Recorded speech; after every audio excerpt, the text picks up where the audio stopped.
नमस्ते मित्रों। आज हम आए हैं अजय पाल जी के मंदिर पर। ये अजमेर से 12 या 13 किलोमीटर की दूरी पर स्थित है।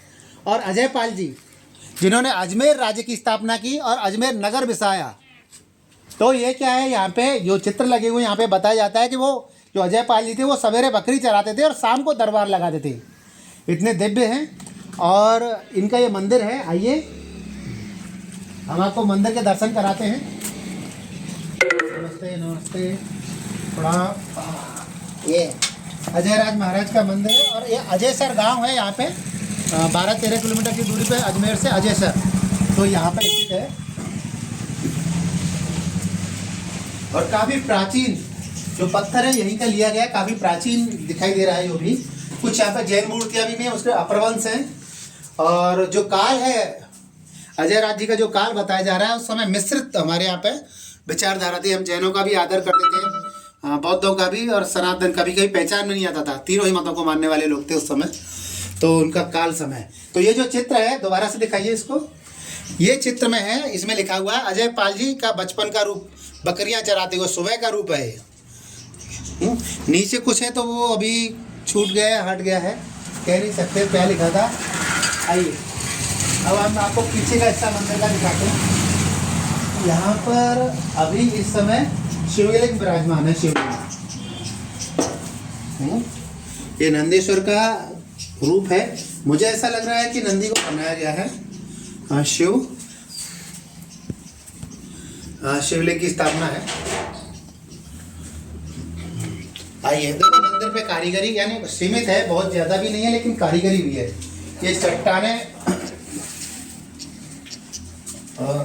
अर्धविकसित चट्टानें हैं। यहाँ पर देखो, ये दरबार का रूप है। ये अजय पाल जी राजगद्दी को संभालते हुए शाम का रूप है। शाम का यानी कि सुबह ये बकरियां चराते हैं और शाम को राजगद्दी संभालते हुए।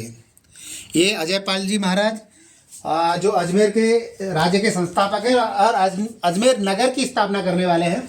हम श्रीदेव धनगर अपने बेटे के साथ में, और हमारे मंदिर निर्माण के क्षेत्र में महारथी हैं। और ये बड़गुजर वंश से निकले हैं। मैं बाद में इनका पूरा परिचय दूंगा। आइए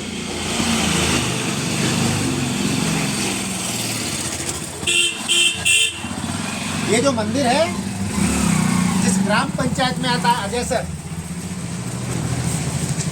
कहते हैं कि आज के समय यहाँ पे मुसलमानों की आबादी ज़्यादा है, लेकिन हमारी एक चीता से मुलाकात हुई जो शायद मुसलमान ही है या हिंदू कह नहीं सकते। उन्होंने कहा कि हम असली वंशज हैं अजय राज जी के। और अजय राज जी की कहानी और जो चौहानों का जो इस्लामीकरण हुआ है उनकी कहानी अलग है। मैं आपको आज इसको स्पष्ट किए देता हूँ कि अजमेर के जो चौहान थे, बाद में जो चौहान और इनके साथी, इन्होंने जो इनका इस्लामीकरण हुआ ये हमारे सनातनियों की रक्षा के लिए हुआ। क्या होता है कि जब पृथ्वीराज चौहान युद्ध हार जाते हैं और गौरी पृथ्वीराज के बेटे को यहाँ का शासक बना देता है, तो पृथ्वीराज के भाई विद्रोह करते हैं। जब वो उसमें सफल नहीं होते हैं तो फिर यहाँ की जनता विद्रोह करती है और कुतुबुद्दीन ऐबक की सेना को मार मार के खदेड़ देती है। तारागढ़ के किले में कुतुबुद्दीन की सेना शरण लेती है और अपनी जान बचाती है। और क्योंकि तारागढ़ का किला बहुत मजबूत है, तो बाकी जनता घेरा डाल के बैठ जाती है। अब उन्होंने सेना को घेर लिया था, दिल्ली की सत्ता भी खतरे में थी। तो चूँकि इस्लामिक व्यवस्था उस समय उस पर आधारित थी कि उन्हें दुनिया को जीतना है, तो खबर गजनी जाती है। और गजनी से जब फौज आती है तो दोनों तरफ से ये जनता घिर जाती है। तो कुछ लोग भाग जाते हैं और जो पकड़े जाते हैं उनका इस्लामीकरण होता है। और बात की जो हमारी ब्राह्मण व्यवस्था है, जो 712 में बिक गई थी जजिया नहीं देने के वजह, जिन्हें हम सैयदी ब्राह्मण कहते हैं, उन्होंने इन चौहान भाइयों को जो हमारी रक्षा के लिए काम कर रहे थे और एक बार इस्लाम में जाने के बाद में उनको वापस नहीं लिया।